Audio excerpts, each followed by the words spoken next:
As soon as the studio doors opened, Jasmine Crockett walked in with an unwavering calm. She was ready for whatever the debate might throw at her. But what she didn't expect was that she would be facing more than just a political debate.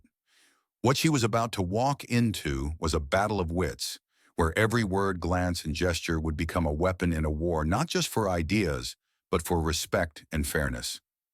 It was Thursday morning, just after 8:40 a.m., when the tension in the studio was palpable.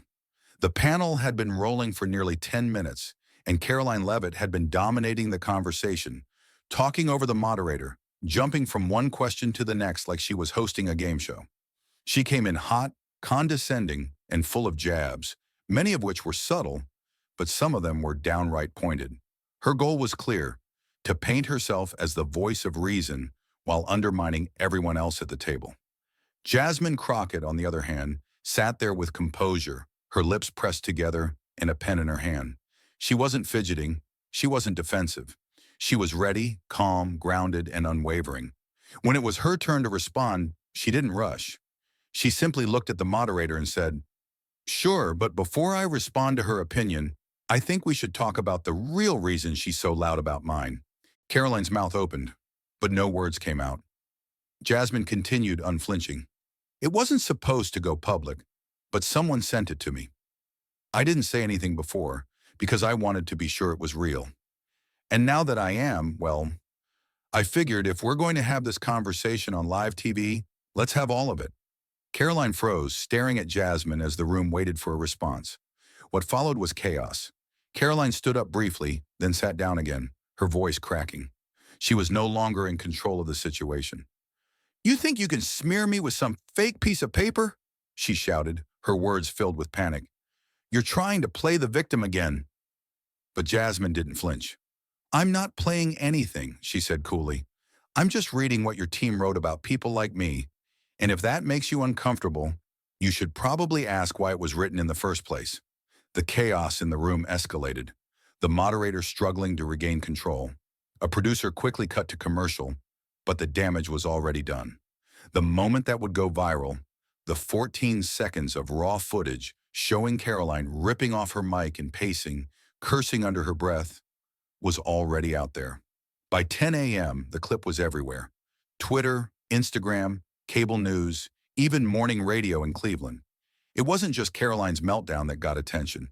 It was the moment Jasmine finally said what so many had been feeling for years. Attacks like these weren't just disagreements. They were part of a calculated strategy. A strategy designed to make her seem unhinged and emotional, simply because of who she was.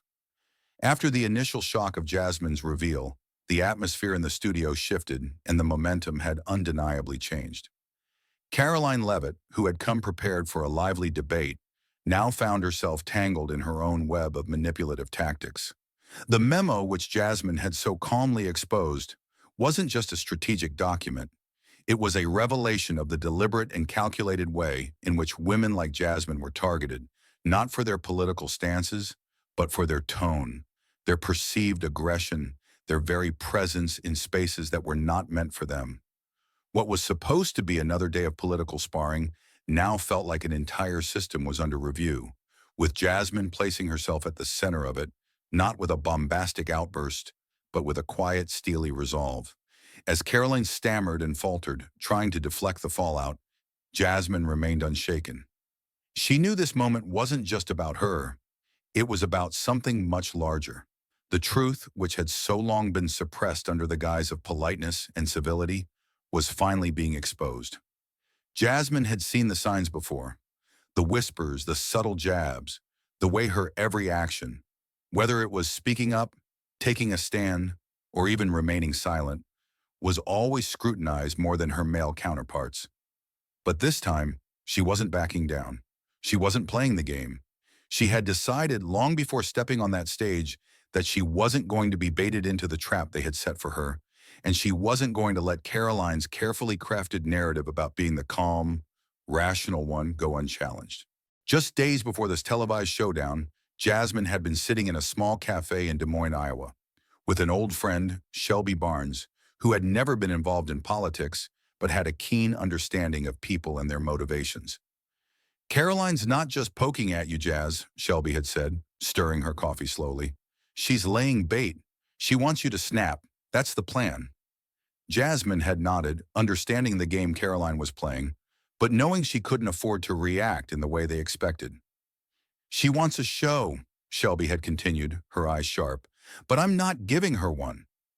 That conversation had been the turning point for Jasmine. In the past, she might have felt the pressure to prove herself, to rise to the bait, to engage in the back and forth. But this time, she knew better. She had seen the memo, had verified it through a contact at the network, and had confirmed her worst fears. This wasn't just politics. It was a personal attack disguised as strategy. The memo didn't just target her. It was a direct assault on every woman who had been told she was too much for daring to exist in spaces dominated by men. The memo outlined how they would provoke women like Jasmine, loud, unapologetic, and outspoken, and when they responded with passion or frustration, they would frame those reactions as weakness, as instability. It was a political tactic meant to undermine their very humanity, to turn their strength into something shameful. By the time the debate aired, Jasmine had already made her choice. She would not fall into the trap of playing their game. Instead of raising her voice, she would stand her ground. Instead of engaging in petty insults, she would expose the reality of the situation, and that's exactly what she did. When Jasmine handed the memo over to the moderator, it wasn't just a piece of paper.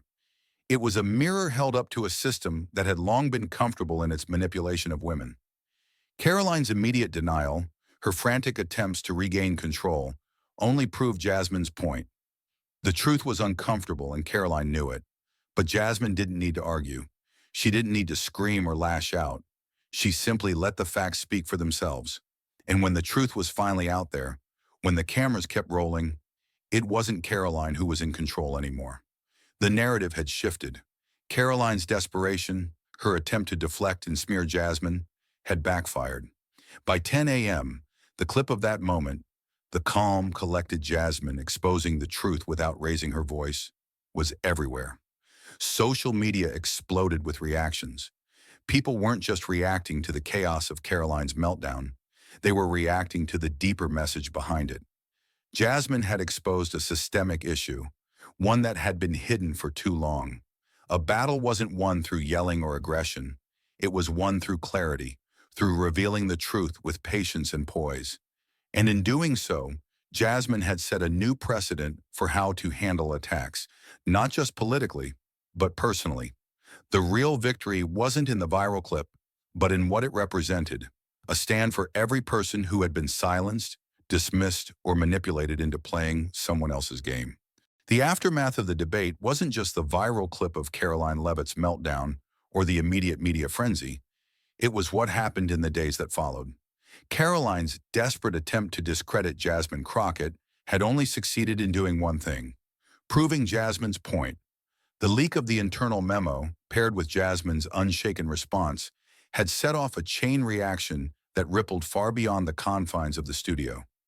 The carefully constructed narrative that Caroline's campaign had spent weeks building, framing Jasmine as emotional, unprofessional, and combative, had crumbled in front of a live audience. And Jasmine knew that the battle was only just beginning. After the segment aired, Caroline's camp scrambled to control the damage, issuing a shaky PR statement late Thursday night. They called the document inauthentic, dismissing it as part of a coordinated smear campaign. But this time, the public wasn't so easily swayed. Within hours, former campaign aides began to step forward, confirming the authenticity of the memo, even admitting that the phrases used in it, emotionally unstable when cornered, were phrases they had heard in private staff meetings. The narrative they had tried to build fell apart. But the real victory lay in what Jasmine had done next. She hadn't gloated, hadn't jumped on the media bandwagon to amplify her win. She didn't need to. The facts had already spoken for themselves.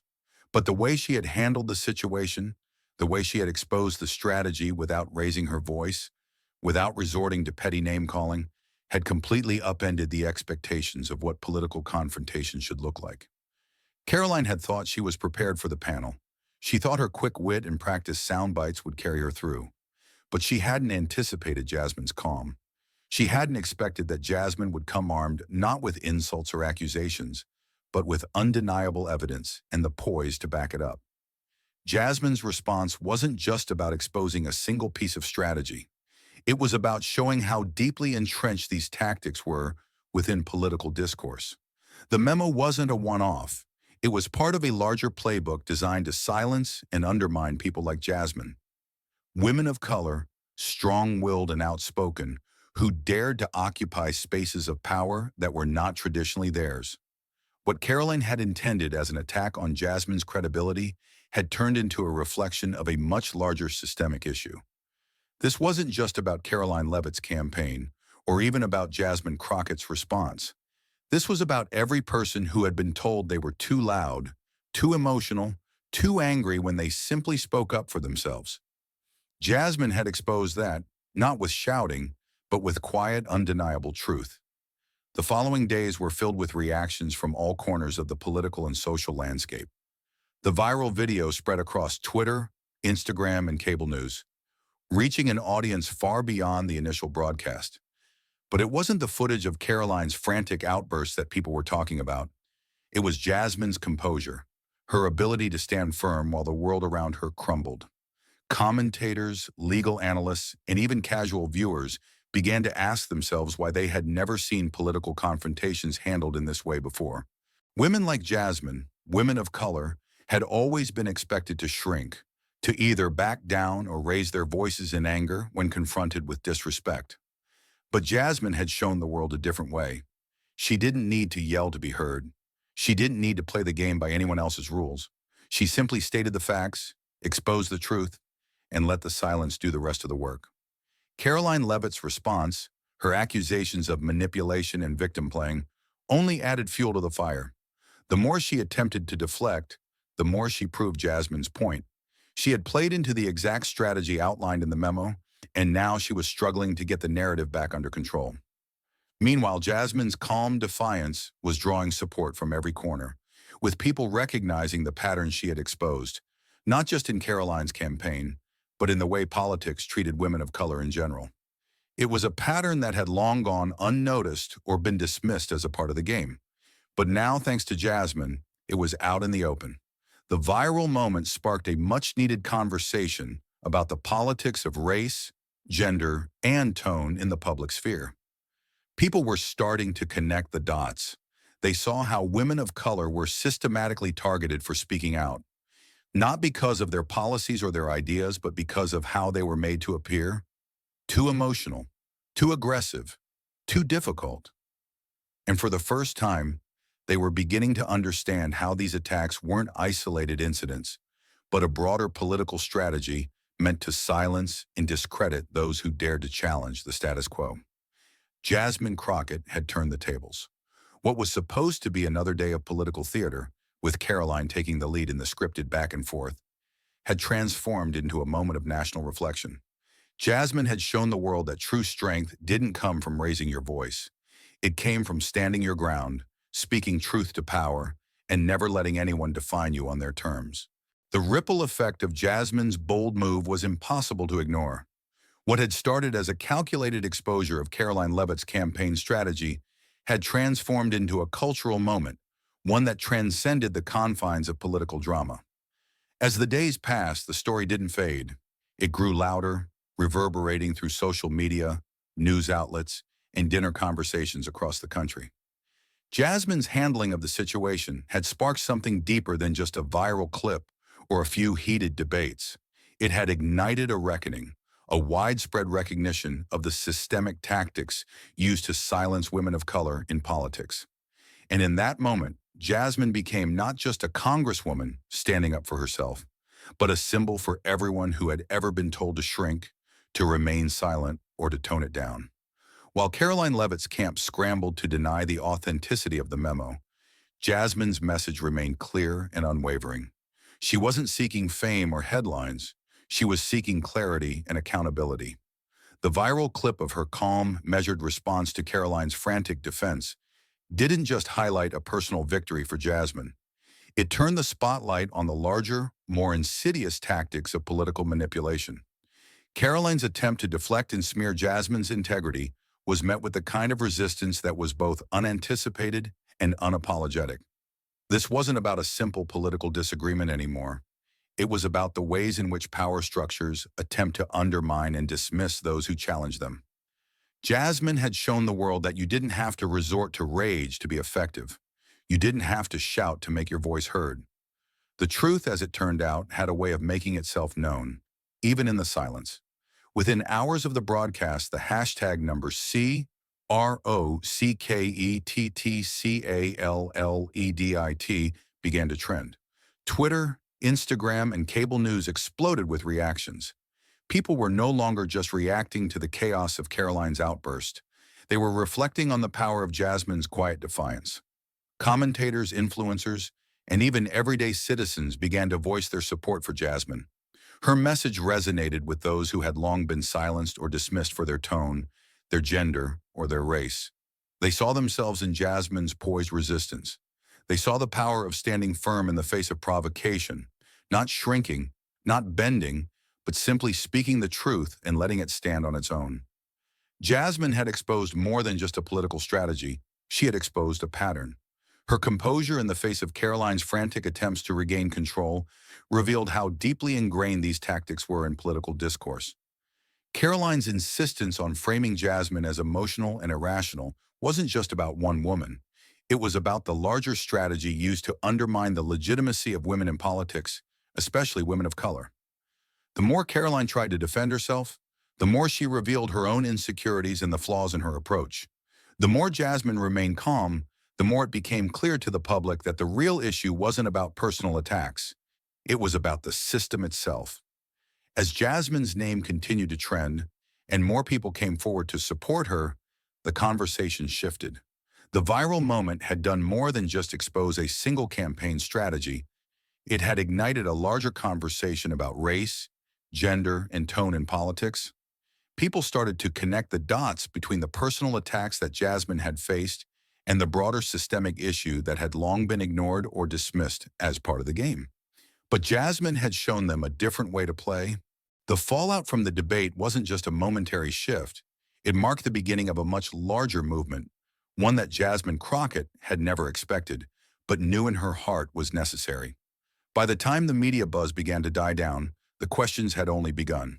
The viral clip, the leaked memo, and Jasmine's calm, measured response had left a deep imprint on the political landscape. What had started as an isolated exchange had now become a watershed moment for women in politics. The way Jasmine stood her ground against Karoline Leavitt and exposed the insidious tactics of political manipulation had sparked conversations far beyond the studio walls. But for Jasmine, the battle wasn't over. She hadn't just exposed a flawed political strategy. She had uncovered a deep-seated problem with how politics treats people, especially women of color.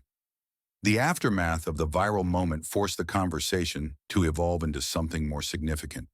The questions that began to surface weren't just about Karoline or even about Jasmine herself. They were about the system as a whole. How many other women had been treated the same way? How many times had personal attacks been disguised as political strategy? How many voices had been silenced or manipulated for simply daring to exist in spaces dominated by people who didn't look like them? Jasmine's call for a shift wasn't just about making a single point or taking down one individual.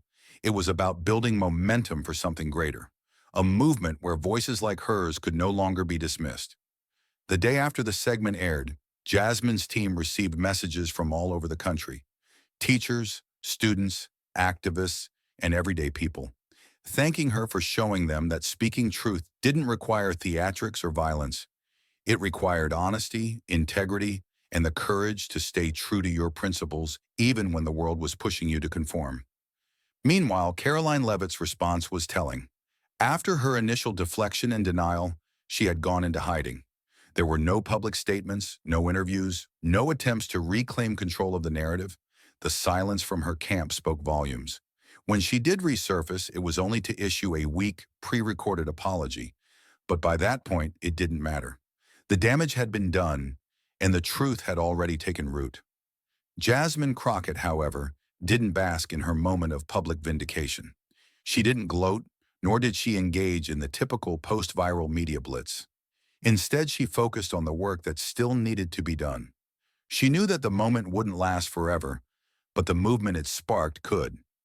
She began holding town halls, speaking directly to communities, sharing her experience, and encouraging others to take up the mantle of truth-telling in their own lives. The viral moment, while a catalyst, was just the beginning. Jasmine understood that real change wasn't about one fight. It was about sustaining the conversation long after the headlines had faded. The truth that Jasmine had laid bare in that moment wasn't just about one memo or one political strategy. It was about exposing a much larger truth.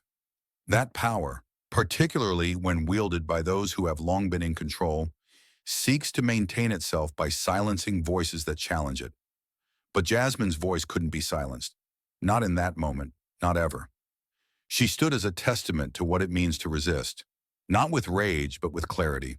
To stand firm, not out of defiance for the sake of defiance, but to carve out space where truth could live and breathe. And in the weeks that followed, as she continued to speak truth to power, more and more people began to understand what Jasmine had shown them. You don't need to shout to be heard. Sometimes the truth speaks louder in silence. As the weeks went on, Jasmine Crockett found herself at the center of a national conversation. It wasn't the viral moments, the memes, or the headlines that kept her engaged. It was the way people were starting to think differently about political discourse. The momentum had shifted. But this wasn't just about the immediate reaction to her televised showdown. It was about what happened after the dust settled. Jasmine had always known that the real work would start long after the camera stopped rolling, but what she hadn't anticipated was just how much the conversation would expand. She received messages from across the country, some from strangers who felt her message deep in their bones, others from women and people of color who had long been overlooked or silenced in similar ways. They reached out to her, sharing their stories of being dismissed because they were too loud or emotional or aggressive. Teachers, activists, and community leaders all said the same thing. Jasmine had given them the language to speak up without feeling like they had to shrink themselves in the process. The idea that resistance could be quiet, thoughtful, and measured was a revelation. That was the true power of her moment. What Jasmine had done, whether she intended it or not, was to shift the narrative around how women, especially women of color, were expected to behave in politics. No longer would they be expected to perform to make others comfortable. No longer would they have to smile through disrespect or anger. Jasmine had shown them that they could stand their ground, speak the truth, and do so with poise and dignity. Behind the scenes, Jasmine's legal team worked tirelessly, making sure that Karoline's campaign never fully recovered from the damage. The media coverage didn't let up either. But for Jasmine, it was never about the victory over Karoline. It was about what the public had learned through her example. The conversation around political rhetoric and the targeting of certain groups began to shift. And while there was still work to be done, this moment had marked the beginning of that shift. The long-term impact of what Jasmine had done was already starting to take root. A month after the debate, Jasmine stood before a packed room at a local community center in Dallas. She wasn't speaking at a press conference or a televised event. She was simply there, in the trenches, talking to the very people she represented. She wasn't focused on the headlines or the applause. She was there for something much more meaningful, to make sure that the momentum didn't die. As she addressed the room, an older woman in the back raised her hand. Her voice was calm but sharp. "How do you stay calm when they're trying to tear you apart?" the woman asked. Jasmine paused for a moment, then met the woman's gaze. "You breathe," she said, her voice steady. "You remember why you're there, and you realize it's not about you anymore." Jasmine wasn't just speaking for herself. She was speaking for every woman, every person who had ever been dismissed, belittled, or ignored because of their voice. She had made a conscious decision to speak up, but more than that, she had made a decision to help others find their own voices too. That evening, as she sat in her car, scrolling through messages on her phone, one stood out to her. It was from a teacher in El Paso, thanking Jasmine for showing her 8th grade students what power looked like. The teacher had written that one of her students had asked, "Why did that other lady get so mad when Jasmine stayed calm?" That was the moment that made Jasmine smile. because it wasn't just about politics anymore. It was about something much bigger. It was about showing people that staying calm, standing firm, and refusing to let others define you was one of the most powerful acts of resistance you could ever engage in. Jasmine leaned back in her seat, her thumb hovering over her phone screen. She didn't need validation. What mattered was that people were beginning to understand. People were starting to realize that standing up didn't have to be loud. It could be quiet, resolute, and dignified. It could change the world, not with a single shout, but with a single truth. And that truth was echoing louder every day. The weeks following Jasmine Crockett's viral moment weren't just about the attention her calm, composed handling of the debate garnered. What Jasmine had inadvertently started was far greater than just a political moment.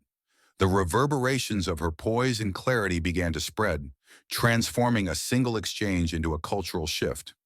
It wasn't just the memes or the viral clips that kept the conversation alive. It was what people began to understand in the aftermath.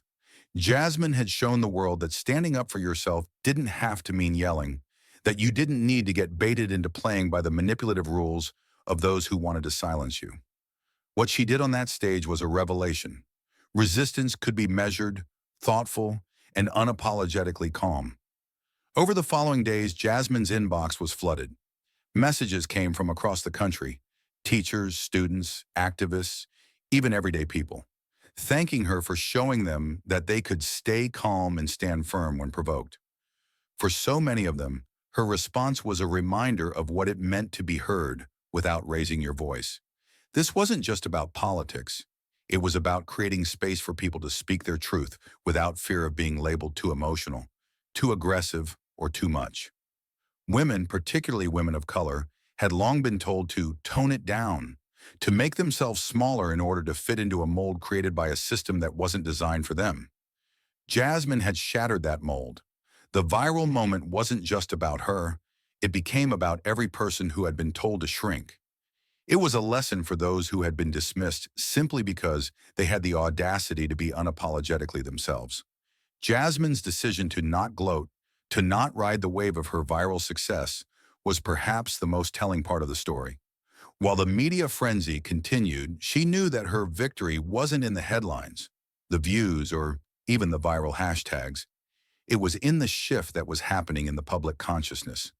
People were starting to question how political attacks were used to silence certain voices, especially those of women who refused to conform. The real win wasn't in taking down Karoline Leavitt, but in exposing the manipulative tactics used to undermine women of color in politics. The memo, the strategy to discredit them based on their tone, wasn't just an isolated issue. It was a symptom of a much larger problem. Karoline's attempted deflections and angry responses only proved Jasmine's point. The truth had already been spoken, and the silence that followed, the stillness in Jasmine's demeanor, had carried more weight than any argument ever could. The public reaction grew in intensity as the story unfolded. The hashtag #Crockett called it trended across social media platforms, and conversations shifted from the spectacle of Karoline's breakdown to the larger issues Jasmine had brought to the surface. People were reflecting on the ways in which women, especially women of color, were expected to fight back in ways that would allow their opponents to paint them as unhinged or irrational. But Jasmine had flipped the script. By staying calm and grounded, she showed the world that the real fight didn't have to be loud or chaotic. Sometimes the most powerful resistance was the one that didn't conform to expectations. Jasmine's measured response resonated with so many who had long been forced to play by a different set of rules. It was a wake-up call, a reminder that women, especially women of color, deserved to be seen and heard without being boxed into categories that undermined their integrity.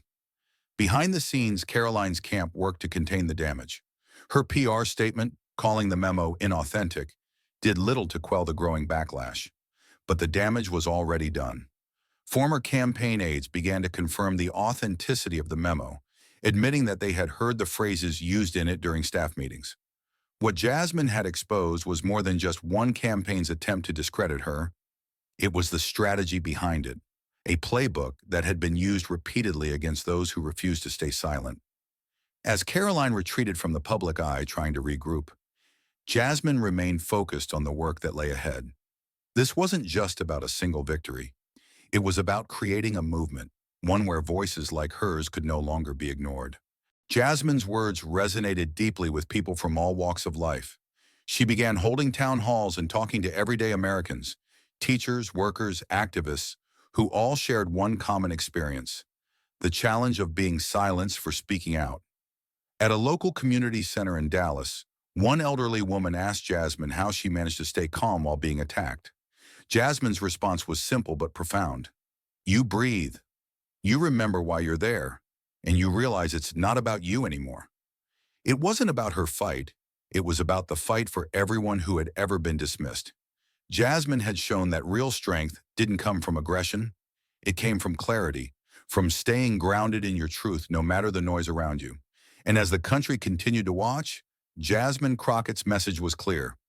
You don't have to raise your voice to make a difference. Sometimes standing firm is the loudest thing you can do. In a world where louder voices often dominate the conversation, we can easily be led to believe that strength comes from shouting the loudest or fighting the hardest. However, Jasmine Crockett's actions during a political debate show us that true strength often lies in something quieter: the ability to stand firm in your truth, no matter how much pressure surrounds you. Jasmine didn't win her battle with Karoline Leavitt by resorting to anger or outbursts. Instead, she exposed a deeply entrenched strategy aimed at discrediting women, particularly women of color, by painting them as too emotional or irrational. She didn't allow herself to be baited into reacting emotionally. Instead, she remained calm, collected, and focused, using facts and composure to dismantle the narrative that was being constructed against her. The lesson here is simple. You don't have to raise your voice to be heard. In fact, sometimes it's the moments of silence, when we choose to respond thoughtfully rather than emotionally, that carry the most power. Jasmine's ability to remain grounded in her truth while exposing the manipulative tactics of those around her shows us the strength that comes from patience, clarity, and staying true to our values. This is a reminder that true power isn't about being loud. It's about being clear, steady, and unshakable in our commitment to justice, truth, and integrity. Jasmine didn't just call out Karoline. She called out a system that has long tried to silence people like her. She gave a voice to those who have been told they are too much for simply being themselves. In your own life, you will encounter moments where others will try to provoke you, dismiss you, or diminish your voice. It's easy to get caught up in the heat of the moment and react out of frustration. But as Jasmine's story shows us, the ability to stay calm and measured in these situations allows us to reclaim the narrative. It gives us the power to show the truth, not just to be right, but to change the conversation entirely. So the next time you find yourself in a difficult conversation, whether at work, in your personal life, or even in a public debate, remember this lesson. Strength doesn't always mean being the loudest. Sometimes it's about remaining grounded in your truth, speaking when it matters, and using your composure to let the truth echo in a way that can't be ignored. By choosing to remain calm and centered, Jasmine Crockett showed us that we don't need to be defined by others' expectations of how we should react. We have the power to shape the conversation with dignity, grace, and unwavering commitment to what is right. Let this be a reminder that sometimes silence speaks louder than words, and that the power of calm resistance can change not just one moment, but entire systems. If this story resonated with you or made you think about how we approach resistance, I'd love to hear your thoughts. Have you ever faced a situation where staying calm made all the difference? Drop a comment below and share your experience. We're all in this together. And if you found this message valuable, don't forget to subscribe for more stories that challenge us to think deeper and act with purpose. Let's keep the conversation going.